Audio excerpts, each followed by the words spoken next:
Alcorn State football team came in here 5-1, very, very confident, playing rather well.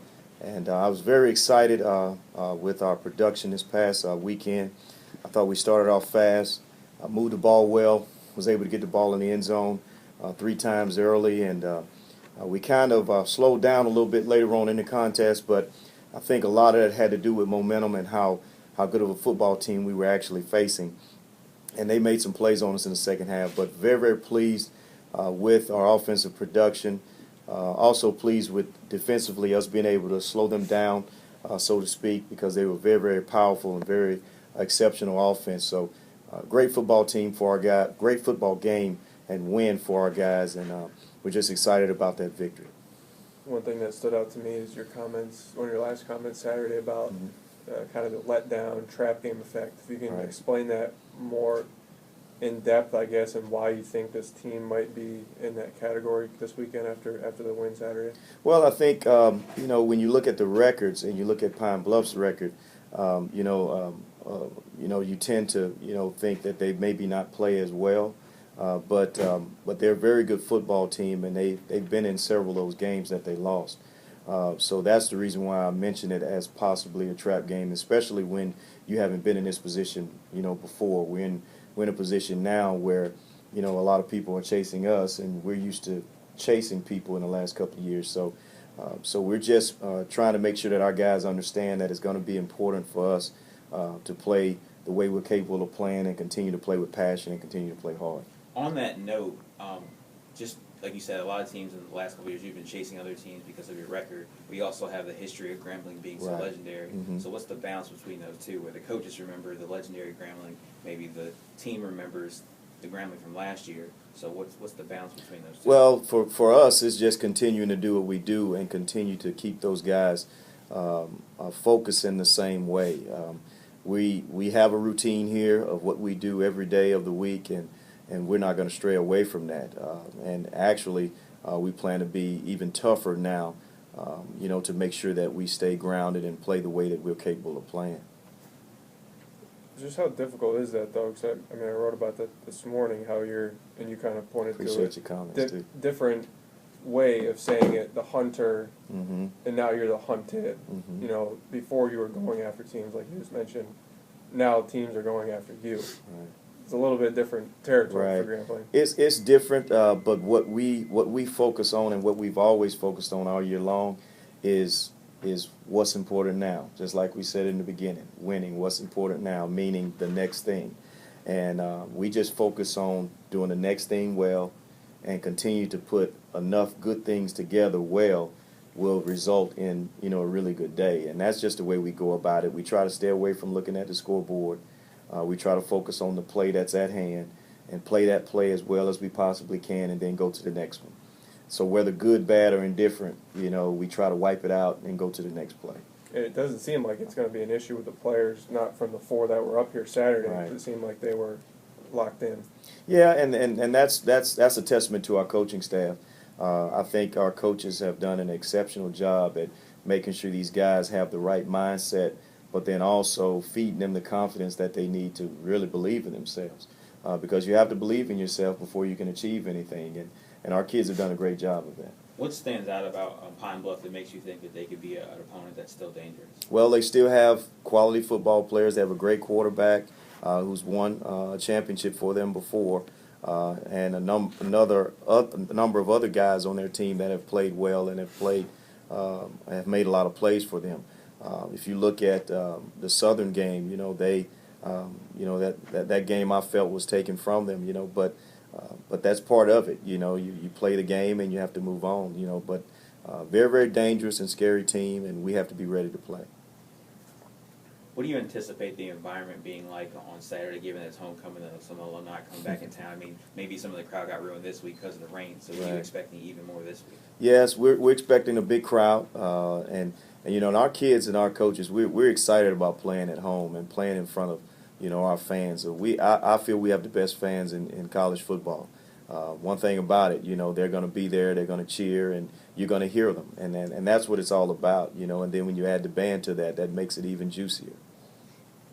Yeah, you guys, You know, obviously coming in with 4 straight wins, only undefeated team in the SWAC. That's already going to be a nice crowd environment. Then throw in the distraction of homecoming. I mean, this could be something that, like you said, I mean, this could be the trap game. How do you guys kind of avoid it, being that everything's kind of stacked against you, so to speak, maybe this week? Well, that's one thing about these guys. You know, there's been so much stacked against them that it's just another hurdle to jump, you know, and that's the focus. The focus is to be focused, to practice the way we're capable of practicing.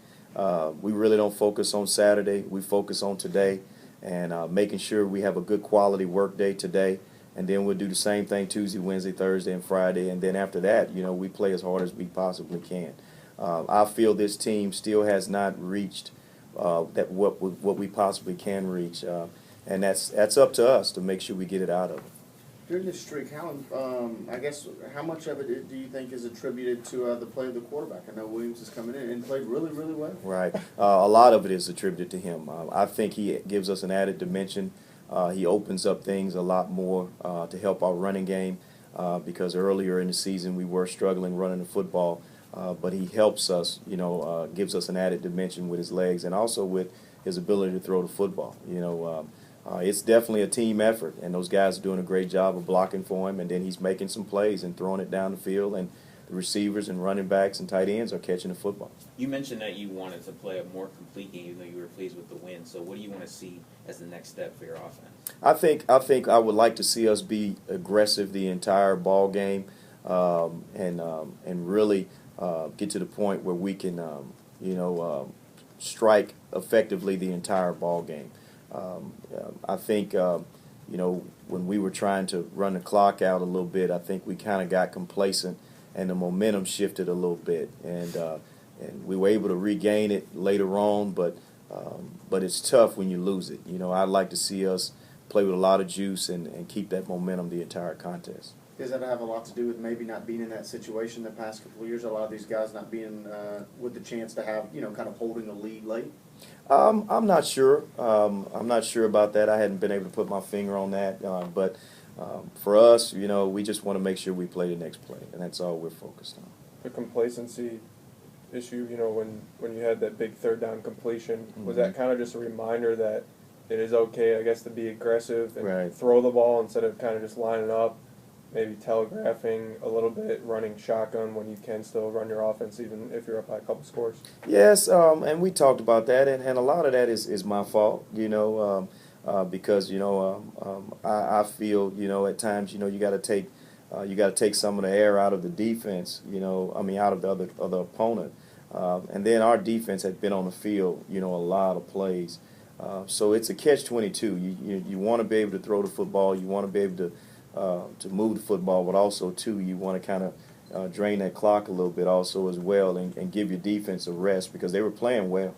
And I thought we were playing well on both sides of the ball, but sometimes trying to take the air out of their sails kind of takes the momentum from you and gives it to the opponent. So we just got to find the balance and make sure we continue to be aggressive, but also, too, be able to do both and run the football. From your vantage point, what are some of the strengths of your defense right now? I think the strengths of our defense is the way our kids actually play. For us, it's not necessarily about scheme. It's not necessarily about any particular person. It's more so about how we play. And our kids believe in playing extremely hard, play extremely fast, and really we don't think as much as most teams do. We try to let those guys play as fast as they possibly can. Last year, the coaching staff was pretty high on Ben Anderson. What are your opinions on him and what he's doing with their offense? He's a good player, really good player. And it's definitely going to be a challenge. But for us, it's more about us than anyone else. And that's just the way we've gone at things all season long. Is mainly focusing on ourselves and doing what we're supposed to do in order to be successful. And that's been our focus all year long, and it doesn't change. One more question. Having a chance to look back at the game on Saturday and taking it all in, how would you kind of grade the team's performance on Saturday?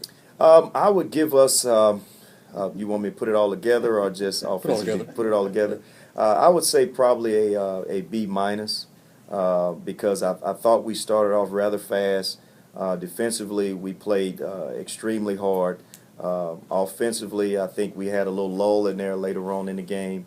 And then defensively, same thing. You know, we kind of jumped out of some gaps from time to time and allowed them to make some plays and get in position to do some things and score points. So I'll give us a B minus.